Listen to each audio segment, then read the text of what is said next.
আসসালামু আলাইকুম। সারা পৃথিবীতে যতগুলো মানে যুদ্ধ দীর্ঘমেয়াদে আমেরিকার সাথে হয়েছে, আমরা দেখব যে দীর্ঘ সময়ের যুদ্ধগুলো আমেরিকার রেজাল্ট নেগেটিভ। তার মানে আমেরিকা এই যুদ্ধগুলো থেকে পিছু হাঁটতে বাধ্য হয়। যেমন ভিয়েতনামে যে যুদ্ধটা হয়েছিল 1955 সালের দিকে শুরু হয়েছে, 20 বছর চলছে, 75 পর্যন্ত। উদ্দেশ্য ছিল যে দক্ষিণ ভিয়েতনাম ওইটাকে কমিউনিজম থেকে রক্ষা করতে যাবে। শেষে দেখা গেছে দক্ষিণ উত্তর সব ভিয়েতনাম এক হয়ে গোটালটা কমিউনিজমের মধ্যে চলে গেছে। তারপরে এই যে সাম্প্রতিক ইরাক, আফগানিস্তান, এই যুদ্ধগুলো প্রায় 20 বছর ধরে চলছে এবং প্রত্যেকটা যুদ্ধে দেখেন আমেরিকার যে মানে হচ্ছে যে মানে ল্যান্ড ফোর্স বলি, এয়ার ফোর্স বলি, সব বাহিনী আস্তে আস্তে পালাইছে। কারণটা কি? কারণটা হচ্ছে যে একটা দেশে আমেরিকা থেকে সৈন্য পাঠায়, ওইখানে আপনি যুদ্ধ করতে গেলে ওইটা দেশকে যদি আপনি কন্ট্রোল করতে চান, তাহলে আগে দেখতে হবে যে ওই দেশের স্থানীয় মানুষের আপনার সাপোর্ট আছে কিনা। ভিয়েতনাম যুদ্ধেও সাপোর্ট ছিল না, ইরাক, আফগানিস্তান এগুলো তো নাই। এবং ইরানে যে এখন শুরু হয়েছে এই যুদ্ধে তো মানে যুদ্ধ শুরুর আগে যতটা বিভাজন ছিল, যুদ্ধ শুরুর পরে কিন্তু সেই বিভাজনটা কমে আরো একসাথে সবাই এক দেশ রক্ষা করতে হবে, এইরকম একটা ভাবনা চিন্তার মধ্যে আসছে। এবং ইন্টারেস্টিং জিনিস, ইরানের যদি কেউ ভৌগোলিক ব্যাপারটা অ্যানালাইসিস করে দেখবে যে বাংলাদেশের যে আয়তন আছে না, এরকম 11-12টা বাংলাদেশ যদি আপনি যোগ করেন কত বড় হবে? গোটাল ইরানটা এত বড়। তার মানে ইরান প্রায়, আমার মনে হয় প্রায় 16.5 লাখ বর্গ কিলোমিটার হচ্ছে আয়তনের একটা দেশ। এবং ইন্টারেস্টিং জিনিস হচ্ছে যে এই যে সামান্য ইরাক, সেইটার চাইতে 4 গুণ বড় হচ্ছে ইরান। আফগানিস্তানের চেয়ে প্রায় 2.5-3 গুণ বড়। তার মানে হিউজ। এই কারণে যেটা যে একটা এত বড় দেশ, এবং ডেঞ্জারাস ব্যাপার হচ্ছে ইরান যেটা, ইরানের কিন্তু হচ্ছে চতুর্দিকে হচ্ছে পাহাড় আছে, খুব ভালো করে জিনিসটা খেয়াল করে, এবং বড় বড় পাহাড়, আর মাঝখানে বিশাল বড় হচ্ছে মরুভূমি আছে। তার মানে হচ্ছে কিছু করা লাগবে না ইরানকে। যে কেউ যদি ল্যান্ড ফোর্স পাঠায়, উপর থেকে খালি অ্যাটাক করবে, শেষ। এবং ওইখানে ন্যাচারালি অনেক হচ্ছে যে মানে বাংকার আছে, ন্যাচারালি ওরা তো বানিয়েছে। এবং পাহাড়ের মধ্যে মানে পথঘাট কোনোটাই হচ্ছে যে বিদেশি কোনো শক্তি, সম্ভবত 4,500 বছর ধরে হইল, বিদেশের কেউ কিন্তু ইরানকে যে কন্ট্রোল করে জয়লাভ করে মানে একেবারে পুরাটা হচ্ছে যে শাসন কন্ট্রোলে নিছে, এরকম কিন্তু করতে পারেনি। কারণ ওর মানে ভৌগোলিক অবস্থানটা এমন যে এইখানে বাহির থেকে কেউ যে ওইখানে হচ্ছে যুদ্ধ করে টিকতে পারবে না। এটা খুব ডেঞ্জারাস। এবং দেখেন যে ইরানের মানুষজন, তাদের যে মানে মানুষদের যে আইকিউ, এটা সারা পৃথিবীর অন্য যে কোনো দেশের মানুষদের আইকিউ চেয়ে তুলনামূলক ভালো। মানে বিশেষ করে মুসলমান আমরা যারা আছি তাদের মধ্যে ইরানের মুসলমানদের কিন্তু মানে ইন্টেলিজেন্ট কোশেন্টের যে ব্যাপারটা, এটা বেশ ভালো। এবং তারা কিন্তু হচ্ছে তাদের এই যে মানে মর্যাদাটা ধরে রাখার জন্য তাদের যে আকাঙ্ক্ষা, তারা কিন্তু এই যে আমরা যেমন ঠিক আছে জীবনের মায়া তো সবারই আছে, কিন্তু আমরা যেমন মৃত্যুটাকে যতটা ভয় পাই, ওরা কিন্তু হচ্ছে মানে মরতে ততটা হচ্ছে স্বাচ্ছন্দ্য বোধ করে। এই জন্য দেখেন যে ইরানের মানুষজন মানে আমেরিকার সাথে কিন্তু কোনো রকমের নেগোসিয়েশনের কোনো চিন্তাই নাই। বরং যে রয়েছে এই যে কি বলে এটাকে, যেটা বলে যে আমাদের, যদি আমরা সহজ করে বলি যে হচ্ছে যে আমেরিকা কিন্তু এখন চাচ্ছে যে কোনোভাবে হচ্ছে যুদ্ধটা যদি একটা যুদ্ধ বিরতি ও মুক্তমুখ করা যায়। তো দেখেন ইরান কিন্তু এটাতে কোনো কিছু কোনো কথাবার্তার মধ্যেই নাই। কেন? কারণ ইরান জানে যে যুদ্ধ যত লম্বা হবে, আমেরিকা তো একটা অন্যায় যুদ্ধ করতেছে, মানসিকভাবে কিন্তু তারা অতটা চাঙ্গা থাকবে না। কারণ একটা জিনিস আপনি মুখে যতই বলেন, আপনি নিজে তো আপনি জানেন যে এইটা হচ্ছে যে আমি একটা দেশকে হচ্ছে নিজের কন্ট্রোলে নেওয়ার জন্য সেই দেশে আক্রমণ করছি। এবং ওই দেশের মানুষজন যারা একটু নিরপেক্ষ, তারা জানে যে ঘটনা এটাই ঘটছে।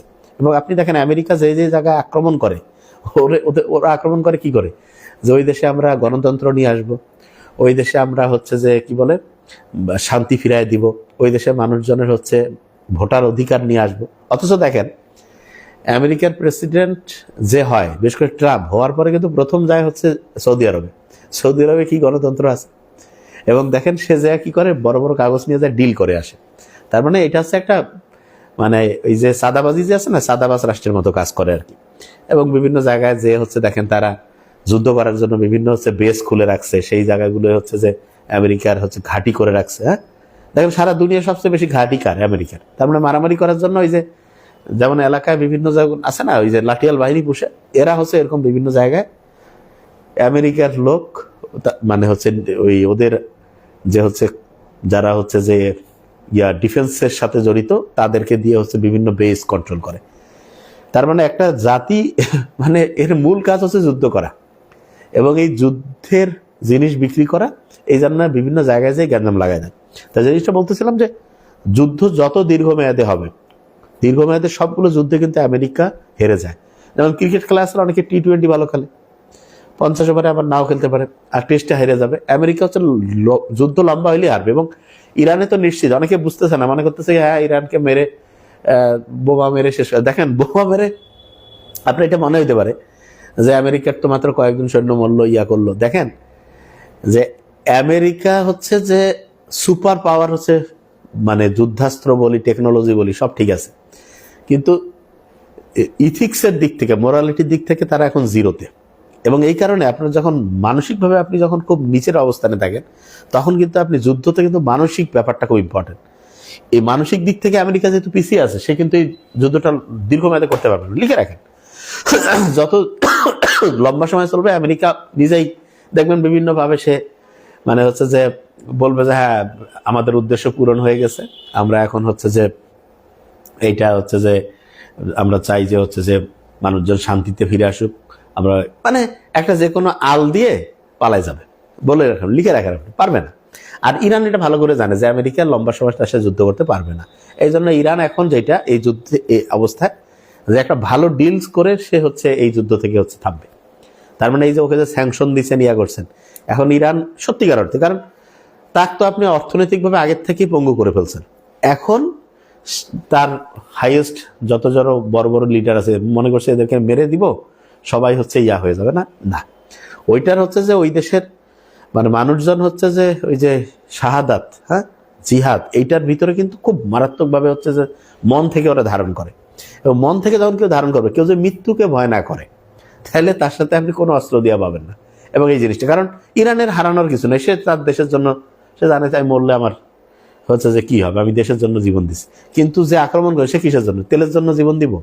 আমি হচ্ছে এক দেশের হচ্ছে যে সম্পদ চুরি করতে যাতে পারি, এই জন্য আমি যুদ্ধে যাই, আমি জীবন দিলাম। এটা মনের দিক থেকে ওই শক্তিটা আসে না, সত্যি কথা। আপনি নিজে চিন্তা করেন তো, আপনি কখন জীবন দিবেন যে হ্যাঁ আমি আমার ফ্যামিলি বাঁচানোর জন্য কিংবা আমি দেশকে রক্ষা করার জন্য? কিন্তু আপনার যদি কয় যে ভাইয়া একজনের কাছ থেকে 500 টাকা চুরি করে আনো, এটার জন্য তুমি জীবন দিবা, কাজে না ভাই এটা কেন দিব, আমি একটা অন্যায়ের জন্য, মন আপনার চাবে না। তো এই ব্যাপারটা আছে। এবং দেখেন যে আপনারা মোহাম্মদ আলীর নাম শুনছেন তো, সারা দুনিয়ার সর্বশ্রেষ্ঠ একজন হচ্ছে ওই যে বক্সিং চ্যাম্পিয়ন, উনি কিন্তু ভিয়েতনাম যুদ্ধে অংশ নিতে হচ্ছে বাধা মানে হচ্ছে অস্বীকার করছে। কেন? বলছে অন্যায় যুদ্ধে আমি যাব না। তা এইটা খুব ইন্টারেস্টিং জিনিস। তার মানে অন্যায় যুদ্ধের সাথে কেউ জড়াইতে চায় না। এবং আমরা যদি ইতিহাসটা ভালো করে দেখি যে আমেরিকা এই ইরানের আক্রমণ, আমার মতে মানে আমরা যতটুকু বুঝি সেটা হচ্ছে যে আমেরিকার যে মানে সুপার পাওয়ারের যে শক্তির যে শেষ, এইখান থেকে মোটামুটি আপনি ধরেন যে শুরু হয়ে যাবে। এবং আমেরিকাকে এখানে মানে যত বেশি ক্ষতির মধ্যে পড়তে হবে, এখানে রাশিয়া, চায়না ভিতরে ভিতরে কিন্তু এরা অবশ্যই যেভাবে সাপোর্ট দেওয়া, মানে সরাসরি ওরা যাবে না, কারণ ওরা জানে যে আমেরিকা এটাতে যুদ্ধে যত থাকবে তত আমেরিকার হচ্ছে শক্তি ক্ষয় হবে, তত হচ্ছে তার হচ্ছে যে অর্থনৈতিকভাবে আস্তে আস্তে সে দুর্বল হয়ে যাবে। তো এই কারণে সামনে যুদ্ধ যত লম্বা হবে তত হচ্ছে আমেরিকার যে হচ্ছে যে মাস্তানি, এইটার শক্তি অনেক কমে যাবে, এটা নিশ্চিত থাকেন। আর ইরান কিন্তু সারা পৃথিবীতে ইতিহাস তৈরি করে ফেলবো যে মানে সারা পৃথিবীতে সুপার পাওয়ার যেই হোক, নিজের মানসিক শক্তি যদি ঠিক থাকে এবং কেউ যদি হচ্ছে ন্যায়ের পথে থাকে, তাহলে তার সাথে পারা যাবে না। দেখেন ইরানের মানুষজন কিন্তু হ্যাঁ ভয়ের কোনো নমুনা আছে? তাদের কথাবার্তা দেখেন, মরলে মরবো, মানে অন্যায়ের বিরুদ্ধে এরকম। আর দেখেন যে আমেরিকার যারা যারা এই যে লবিটা যুদ্ধ করে, এরা বেশিরভাগ জন হচ্ছে ধান্দাবাজ, ঠিক আছে? এরা হচ্ছে ইসরায়েলি লবির সাথে সম্পর্কিত করে মানুষের বিভিন্ন সম্পদ টম্পদ। আর এখানে আরেকটা জিনিস হচ্ছে, একটা এপস্টিন ফাইল আছে জানেন তো, যেখানে বিভিন্ন জনের কুকীর্তির হচ্ছে যে ডকুমেন্টস আছে। এটা দিয়ে ধরেন যে আপনি ডোনাল্ড ট্রাম্পের এমন কোনো ইনফরমেশন, এমন কোনো ভিডিও অডিও আছে যেটা যদি প্রকাশ হয়ে যায়, ডোনাল্ড ট্রাম্প কালকেই প্রেসিডেন্ট থাকতে পারবে না, থাকতে পারে এমন কিছু। এখন ওইটা যদি তাকে দেখায় যে বাবা এই যে এই জিনিসটা কি আমরা ছাড়বো কিনা, যে না আচ্ছা ঠিক আছে কি করা লাগবে অ্যাটাক করো। দেখেন ডোনাল্ড ট্রাম্প পুরা ও যতটা খারাপ তার সাথে বাধ্য হইতেও খারাপ হবে, বুঝতে পারছেন আমার কথা? তার মানে ব্ল্যাকমেইল করার মতো একেবারে সেই রকম জিনিস হচ্ছে যে মোসাদের কাছে থাকতে পারে, থেকে ওইটা দিয়ে ব্ল্যাকমেইল করে যে ঠিক আছে। যে এই জন্য আমরা যেটা বুঝতে পারি সেটা হলো যে মুসলিম দেশগুলোর উচিত যদি একতাবদ্ধ থাকে এবং তারা যদি চিন্তা করে যে হ্যাঁ আমরা হচ্ছে যে মুসলিম দেশ মানে শুধু মুসলমান দেখে তার আমি মানে ভাই চিন্তা করে সহায়তা করবো, ব্যাপারটা এরকম না, বরং হচ্ছে যে চিন্তাটা এরকম যে আমি যে অত্যাচারিত হচ্ছে মজলুম তার পক্ষে আমি দাঁড়াবো, এইটা হয়ে কিন্তু। এবং অলরেডি কিন্তু বাইরে যাই বলুক, আপনি দেখেন যে বিভিন্ন দেশের জনগণ কমন পিপল এরা কিন্তু সংখ্যাগরিষ্ঠ হচ্ছে ইরানকে সাপোর্ট করবে। কেন? কারণ মজলুমের পক্ষে সবাই থাকে। আর যারা আপনি দেখেন যে একটা দেশের দেখেন যে বিভিন্ন দেশে প্রায় 45-50 হাজারের মতো আমেরিকান সোলজার আছে, এই যে বিভিন্ন এই যে মিডল ইস্টের বিভিন্ন ঘাঁটিতে। এবং এরা আবার এমন করে, ইরান আবার দেখেন মানে যেখানে আমেরিকান ঘাঁটিগুলো আছে সেখানে কিন্তু হচ্ছে সে অ্যাটাক করতেছে, সে কিন্তু কমন পিপলকে করতেছে না। আর ইসরায়েল আমেরিকা কি করতেছে, যেখানে হচ্ছে যে একেবারে ছোট বাচ্চাদের স্কুল সেইখানেও শত শত বাচ্চাকে হচ্ছে মেরে ফেলার জন্য ইয়া করতেছে। হ্যাঁ ডক্টর নব, হ্যাঁ ছোট ভাই আমার আজকে রংপুরে আসছে, ও নামাজ পড়ে আসবে এখন। তাহলে এই জিনিসটা খুব ইন্টারেস্টিং। তা আমার মনে হয় যে আল্লাহ হচ্ছে যে ইরানের মানুষজনদেরকে আরো হচ্ছে যে ধৈর্য এবং সাহস যেটা দিয়েছে সেটা আরো বজায় রাখুক। এবং আমেরিকারও যারা মানুষজন তাদেরও একটু বিবেক থাকা উচিত যে আমরা কোন রকম ফালতু মানুষকে প্রেসিডেন্ট বানাইছি, যে হচ্ছে যে একটা দেশে এরকম 2 নাম্বারই করতেছে এবং মানুষজনকে এই যে অন্যায়ভাবে এরকম করে মানে হচ্ছে আক্রমণ করে হচ্ছে জীবন ধ্বংস করতেছে। আমার মনে হয় আমেরিকার যারা নিরপেক্ষ মানুষজন তারা তো এটার বিরোধিতা করতেছে, এবং যাদের একটু বিবেক আছে প্রত্যেকে এটা বিরোধিতা করে। খেয়াল রাখতে হবে, আমরা ইরানের পক্ষে মুসলমান দেখে আমি এটা বলি না, ইরান হচ্ছে মজলুম, এই কারণে তার পক্ষে আমাদের যাইতে হবে। বুঝতে পারছেন আমার কথা? এখানে গুরুত্বপূর্ণ বিষয় মুসলমান যতটা তার চেয়ে অনেক বেশি হচ্ছে কে অত্যাচারিত হচ্ছে। ইসলামের কিন্তু নিয়ম হচ্ছে যে ইনসাফ করতে হবে সবার সাথে, এইটা যাতে হচ্ছে ইরানের সাথে হয়।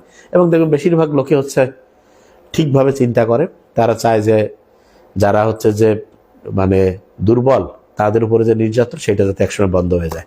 তা আল্লাহ ইরানকে হেফাজত করুক। আর যুদ্ধ যত দীর্ঘ হবে খেয়াল রাখবেন আমেরিকার পরাজয় তত নিশ্চিত। Thank you so much. আসসালামু আলাইকুম।